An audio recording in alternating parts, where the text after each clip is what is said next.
એક બાજીના બે રમનાર, કોઈ જીતે તો કોઈ હારે, પણ આ પ્રેમની બાજી તો સૌથી ન્યારી, કાં તો બંને જીતે કાં તો બંને હારે. કેટલો અદ્ભુત હશે ને એ પ્રેમ સાહેબ, જ્યાં એકવાર રાધા લખવા માટે પણ 2 વાર કાનની જરૂર પડતી હોય.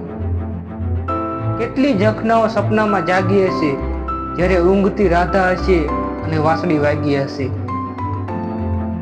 જગ શું જાણે રાધાએ શું ખોયું, પણ છાના ખૂણે કાનાનું હૃદય પણ રોયું હોય. રાધા પૂછે કાનાને, પ્રેમનો અસલી હેતુ શું છે? કાન કહે, રાધા, જ્યાં હેતુ હોય છે ત્યાં પ્રેમ જ ક્યાં હોય છે. લખું છું રાધા માટે અને મીરાને ગમી જાય છે, ચાહું છું રાધાને અને રૂકમણી મળી જાય. આ તો નસીબની વાત છે. રાધા વિચારે રૂકમણી નસીબદાર છે, રૂકમણી વિચારે રાધા નસીબદાર છે. ભલે એ રંગે કાળો હતો, પણ રાધાને તો એ જીવથી પણ વધારે વહાલો હતો. કૃષ્ણ તને મળ્યા રૂકમણી, એ તો તારા નસીબની વાત છે. બાકી રાધા અને મીરા તારાથી પણ વધારે કૃષ્ણને કરીબ છે. વિષય રાધા અને કહે કાનને, કાન, તારી પાસે તો હજારો ગોપીઓ છે. હસીને કાન કહે રાધાને, પણ રાધા, તારી તો કંઈક વાત જ અલગ છે.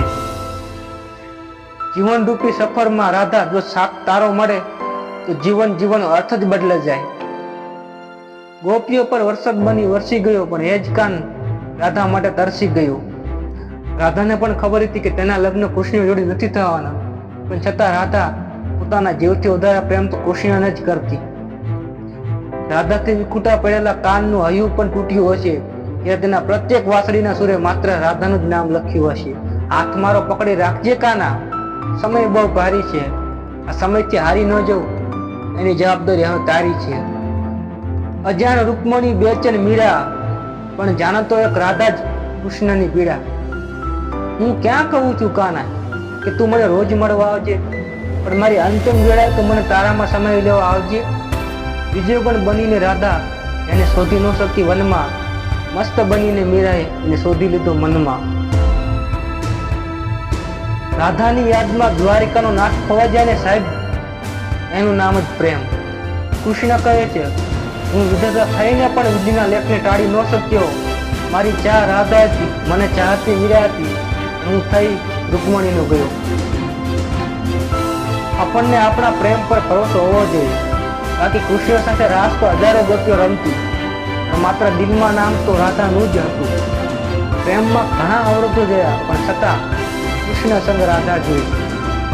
પ્રેમથી મોટો કોઈ આકાર ન મળે, કૃષ્ણથી મોટો બીજો કોઈ કલાકાર ન મળે.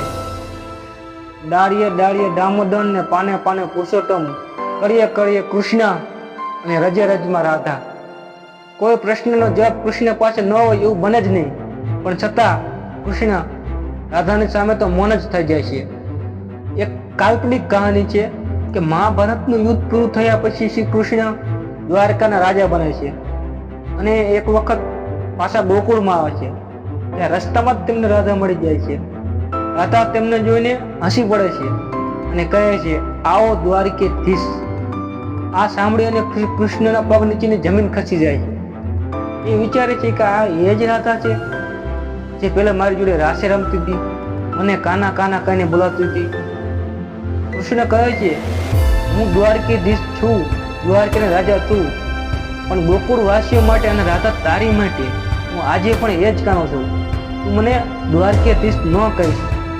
અને શ્રી કૃષ્ણને અંદર આ રાધાની વાતો કોરી ખાય છે કે જે એમને દ્વારકેધીશ કહીને બોલાવે છે. અંદર એમને દુઃખ લાગે છે. થયા નહીં એકબીજાના, તથા એકબીજા માટે પ્રીત છે. કૃષ્ણ અને રાધા ન મળે એ જ આ જગતની રીત છે.